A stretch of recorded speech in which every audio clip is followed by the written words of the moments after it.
इस राहुल गांधी के मुंह पर एक जोरदार थप्पड़, फिर कह रहा हूँ इससे जोरदार झन्नाटेदार थप्पड़ मार नहीं सकता। और मेरे ख्याल से 11 साल में जो मोदी विरोध का बुखार इसके सिर पर सवार है, 2047 का टारगेट दिखाते हैं और 2047 के टारगेट में भारत को विश्व गुरु की बात करते हैं। वो बात एक विदेशी ने अमेरिका की धरती से कही है और उसने 21 मिनट का उसका वीडियो डाला है। वहीं 2009 में जो चुनाव हुए हैं उससे 6 महीने पहले बंबई पे इतना घातक हमला हुआ था, तो कोई कल्पना भी नहीं कर सकता था कि कांग्रेस लौट के आएगी और वो 142 से 206 सीटें पे आई। वो एक अमेरिकी नायक, दुनिया का एक कह सकते हैं दुनिया का नायक जो है डेंजिल, जब इस बात को रखते हैं तो फिर षड्यंत्र किस स्तर तक होता है ये पूरे देश को समझने की जरूरत है। सर, राहुल गांधी पर हम लोगों ने अभी उसके LIC वाले षड्यंत्र पे चर्चा की। और बता दूं मनीष जी, एक और है वो प्रदीप जी ने उस पर किया है, मगर उस पर हम लोग करने के मूड में थे, लेकिन बड़ा लंबा हो जाए, अकेला ही उसके लिए कार्यक्रम चाहिए कि इस राहुल गांधी के मुंह पर एक जोरदार थप्पड़, फिर कह रहा हूँ इससे जोरदार झन्नाटेदार थप्पड़ मार नहीं सकता। और मेरे ख्याल से 11 साल में जो मोदी विरोध का बुखार इसके सिर पर सवार है, वो मारा है हॉलीवुड के सुपरस्टार ने, जिसको वहां की वैश्विक मीडिया ने मनीष जी 21वीं सदी का महानतम अभिनेता डिक्लेयर किया है और उसका नाम है डेंजिल वाशिंगटन। डेंजिल वाशिंगटन का 19 मिनट, मेरे ख्याल से 19 या 21 मिनट का वीडियो है। दर्शकों को डेंजिल वाशिंगटन लिखिएगा, उसका वीडियो आपकी आंखों के सामने आ जाएगा। और डेंजिल वाशिंगटन ने उस 21 मिनट में सिर्फ भारत के विषय में बात की है। और क्या भूला है वो व्यक्ति, मेरे ख्याल से 11 साल में मनीष जी को हिंदुस्तान में बहुत कट्टर मोदी समर्थक भी वो बातें नहीं कर पाया जो बातें डेंजिल वाशिंगटन ने की है। और डेंजिल वाशिंगटन का मैंने जो वीडियो सुना मंत्री जी, मनीष जी, मैं मंत्रमुग्ध होकर सुनता रहा। मुझे विश्वास नहीं हो रहा था कि एक अमेरिका का सेलिब्रिटी, कोई ऐसा नहीं कि कोई बड़ा तकैयल या टुच्चा सड़क छाप नेता हो, वो मैंने कहा ना कि उसको 21वीं सदी का महानतम अभिनेता माना गया है, ब्लैक है वो। और उस आदमी ने बताया है और ये बताया कि भारत जो है ड्राइविंग सीट पर बैठने जा रहा है दुनिया की, और उसके बिल्कुल निकट पहुंच चुका है। और उसकी वजह से अमेरिका सहित पूरे वेस्टर्न वर्ल्ड में खलबली मची हुई है। जरा सुनिए उसे, और एक एक चीज पे उस आदमी ने आया कि कैसे कवर कर रहा है। और सबसे खास बात कि भारत किसी की चमचागिरी करके, किसी की चापलूसी करके, किसी की चाटुकारिता करके नहीं पहुंच रहा है। भारत अपने दम पे पहुंच रहा है, भारत अपने बल पे पहुंच रहा है, और इसलिए उसको रोक पाना असंभव हो गया है अमेरिका के लिए भी और बाकी पूरा जो वेस्टर्न वर्ल्ड है।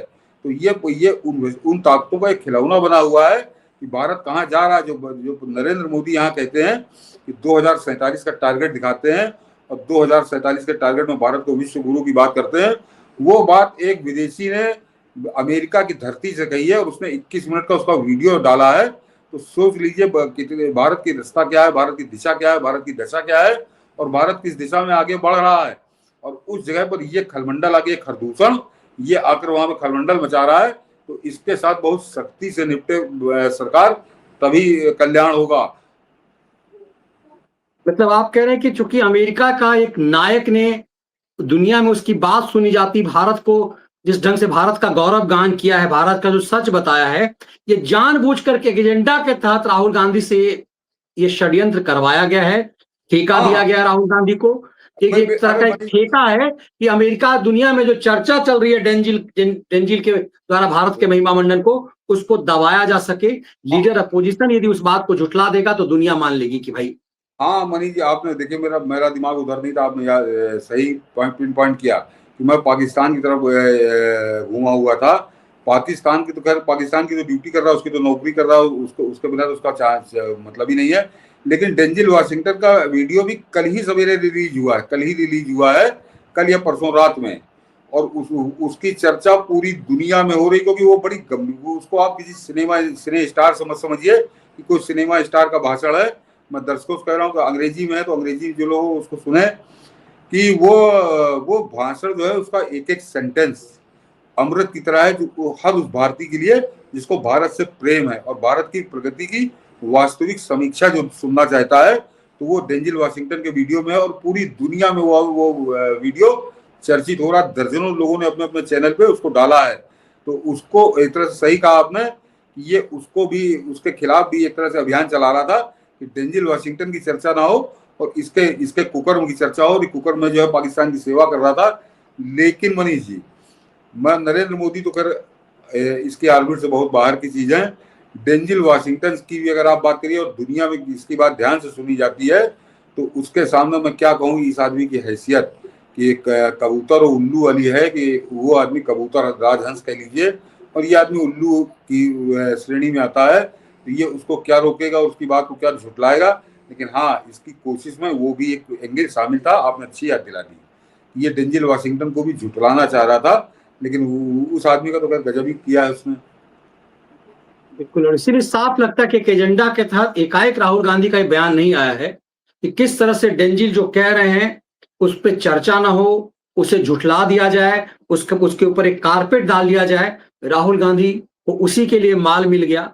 तब ये समझ में आता है। मुझे लगता है कि सर कई बार मुझे पता नहीं क्यों ऐसा लग रहा है कि आनंद शर्मा इसका सच और पोल खोल पाएंगी कि कितना माल माँ बेटे ने लेकर के मनमोहन सिंह को एक डिब्बे में बंद करके माँ बेटा जब सौदा कर रहा था वह आनंद शर्मा सिर्फ खड़े थे।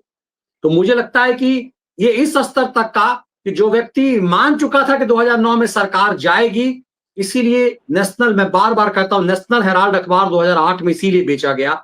वरना यदि उम्मीद होती कि इसकी वापसी की माँ बेटे की तो कभी नहीं बेचा जाता। इसका मतलब पूरी तैयारी थी कि मोटा माल लेकर के देश से भागा जाए। 2009 में उसकी तैयारी थी। इसीलिए आप यदि डॉट्स जोड़िए तो 2008 में ही ब्रिटेन की नागरिकता का मामला भी है। पूरा सबूत 2008 का है। 2008 में इन नेशनल हेराल्ड बेचने का मामला है। तब ये समझ में आता कि पैसे के लिए लोग किस स्तर तक गिर सकते हैं। नहीं, मनीष जी 2009 की आप बात कर रहे हैं। 2009 में किसी को उम्मीद नहीं थी कि कांग्रेस लौट के आएगी, ये बता दूं। 6 महीने पहले जुलाई में हुआ था। हाँ, 8-9 महीने पहले संसद के अंदर नोटों की गड्डियां उड़ रही थी।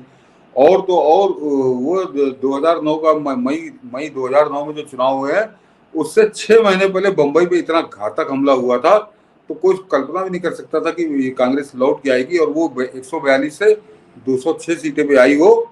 तो वो आई कारण ये था कि वो जो जाल बिछाया गया था वो जाल बड़ा, क्योंकि सामने कौन था मनमोहन सिंह के सामने थे वो लव पुरुष थे उनके सामने। लव पुरुष के साथ एक गले में घंटा लटका था सुधींद्र कुलकर्णी का, और साथ में एक आदमी और जिसको 2009 का चुनाव जीतने के बाद सोनिया गांधी ने 2010 में पद्म विभूषण से सम्मानित किया था। नाम था ब्रजेश मिश्रा, मैं अक्सर लेता हूँ। तो ब्रजेश मिश्रा, तो उसको किस बात के लिए सम्मानित किया था सोनिया ने, तो कौन कौन भीतरघात कैसे कैसे कर रहा था, और किसने नरेंद्र मोदी के बजाय लौह पुरुष को वहां पे प्रत्याशी बना दिया था। ये अब बीती बातें हो गई, बीती कहानी हो गई, लेकिन जब इस तरह के संदर्भ आते हैं तो उल्लेख करना जरूरी है। इसलिए लौट के आए थे बड़े तीन और तिकड़म से, और 2009 में आने के बाद किस तरह से लूट खसोट करी, कैसे लूटा देश को, ये तो एक इतिहास है। हाँ से इसीलिए इस सच को जब एक अमेरिकी नायक, दुनिया का एक कह सकते हैं दुनिया का नायक जो है डेंजिल, जब इस बात को रखते हैं तो फिर षड्यंत्र किस स्तर तक होता है ये पूरे देश को समझने की जरूरत है। अद्भुत अद्भुत अद्भुत बोला है वो आदमी, अद्भुत बोला है। 20 मिनट तक धारा प्रवाह बोला, कोई इंटरव्यू नहीं बोला है, और वो सुनने लायक है।